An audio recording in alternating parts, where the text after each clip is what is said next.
Keadilan kita ditentukan oleh publik. Semakin kuat tekanan publik, semakin tinggi keadilan itu akan diberikan oleh hakim. Itulah kasus Jessica. Peradilan sesat. Maka no viral, no justice. Kasus Jessica kita semua ketipu kan Pak Hansa.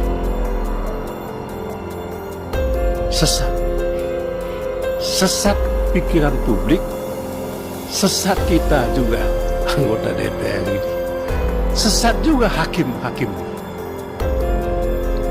No viral, no justice. Tapi juga tidak hanya no money, no justice.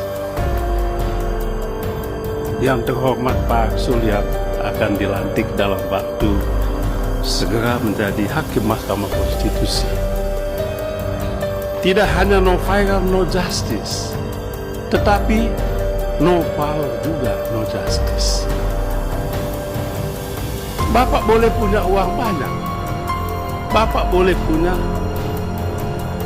media-media sosial hantu belaulah, media akun-akun bursa berita. Tapi kalau tidak ada kekuasaan, tidak ada itu keadilan, maka no justice. No power, no justice. Tidak ada kuasa, tidak ada keadilan itu. Keadilan akan datang apabila ketiganya ada di satu tangan, di satu genggaman. Money, viral, dan power tadi ada di satu tangan. Itulah keadilan. Ini berkembang banyak Pak dalam kasus ini, mulai dari motif percintaan sampai kemudian motif uang, balas dendam dan lain-lain. Memang itu jenis-jenis latar belakang jika ada pembunuhan yang dilakukan menggunakan zat kimia berbahaya? Saya kira ya pasti harus apa kan? Tapi saya menjawab dulu pertanyaan membunuh yang pakai menggunakan racun tentunya itu sebenarnya adalah untuk menghilangkan jejak. Kedua, dan reaksinya itu cepat. Itu kalau nah sekarang ada nggak korelasi antara dia menggunakan ya seolah-olah dia membunuhkan itu kan sebenarnya kayak kejam ya dengan ini ya. Apalagi dia misalnya temannya lama kok tega sampai gitu ya, misal begitu. Dan itu kan sebenarnya ada suatu karakter orang yang bisa kuat, nggak bisa semua orang bisa. Dalam artian nggak semua orang bisa membunuh menggunakan racun dan bertahan untuk melihat itu terjadi pada korbannya. Jangankan membunuh pakai racun, membunuh biasa, semua orang nggak akan ada yang biasa. Orang itu membunuh itu harus ada keberanian yang luar biasa, ya. Nah, apalagi dia dengan rencana, apalagi dia teman dekat. Mengejutkan, nama Jessica Wongso kembali disebut-sebut di ruang sidang komisi. Anggota DPR beberkan 3 pondasi keadilan. Saat melakukan uji kelayakan kepada Hakim Agung, anggota Komisi 3 DPR Beni Kaharman sempat menyinggung kasus Jessica Wongso. Dalam pernyataannya, Beni Kaharman menilai bahwa bentuk keadilan yang akhir-akhir ini berlaku lebih ditentukan oleh unsur viralitas, seperti dalam kasus Jessica Wongso. Semakin tinggi tekanan publik, semakin tinggi keadilan itu akan diberikan oleh hakim. Itulah kasus Jessica Wongso, ujar Beni dalam ruang sidang.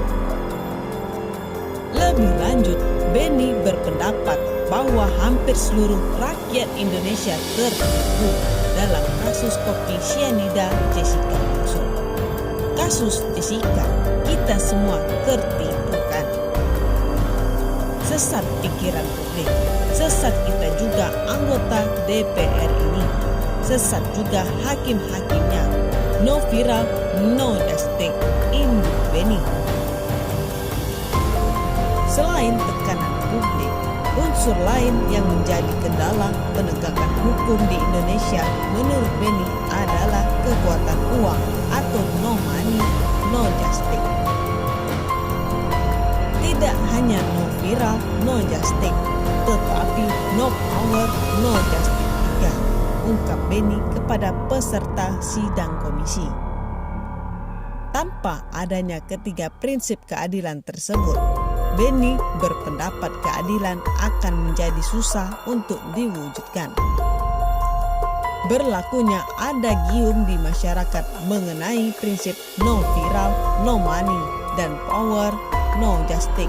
Menurut Beni merupakan persoalan yang perlu diselesaikan. Nanti Bapak kalau jadi hakim agung, itulah kenyataan yang akan Bapak hadapi, pungkas Beni kepada calon hakim agung. Karena itu, Beni berharap agar hakim agung terpilih mampu membawa perubahan di bidang penegakan dan keadilan hukum. Sehingga di masa yang akan datang, keadilan bisa diberlakukan kepada siapapun tanpa harus memandang ketiga aspek tersebut. Terkait dengan pernyataan Beni Kaharman, kuasa hukum Jessica Wongso juga sempat menyampaikan kendala yang dihadapi dalam persidangan. Menurut Otto Hasibuan, dalam peradilan perkara kopi sianida, sejumlah kejanggalan juga dapat dengan mudah ditemukan oleh publik di ruang sidang. Salah satu contoh kejadian dalam sidang yang masih teringat oleh Otto adalah ketika pihaknya tengah menghadirkan sejumlah saksi ahli. Namun dalam proses peradilan, saksi ahli yang meringankan Jessica justru mengalami sejumlah perlakuan tidak menyenangkan dan sanggahan.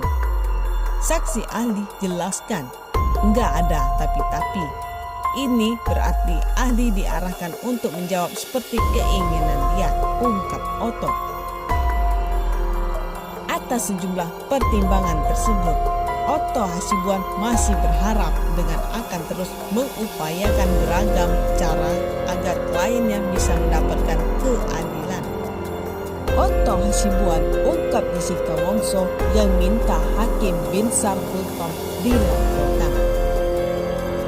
Kuasa hukum Jessica Kumala Wongso, Otto Hasibuan buka suara terkait pelaporan Hakim Binsar Bultom ke Badan Pengawas Mahkamah Agung.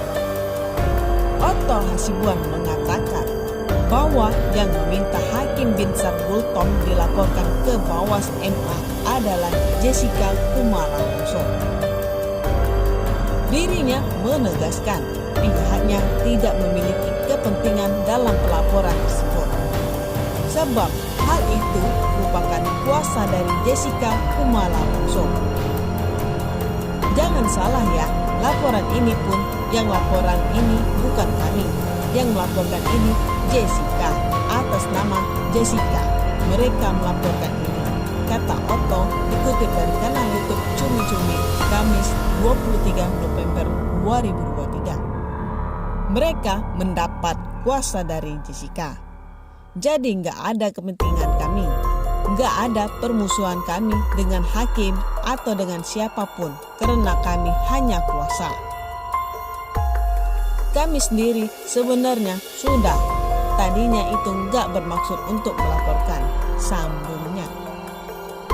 Otto mengungkapkan salah satu hal yang menjadi alasan Binsar Bultom dilaporkan karena adanya dugaan pelanggaran kode etik. Bagaimana menurut pendapat Anda? Dukung terus channel ini, share, like,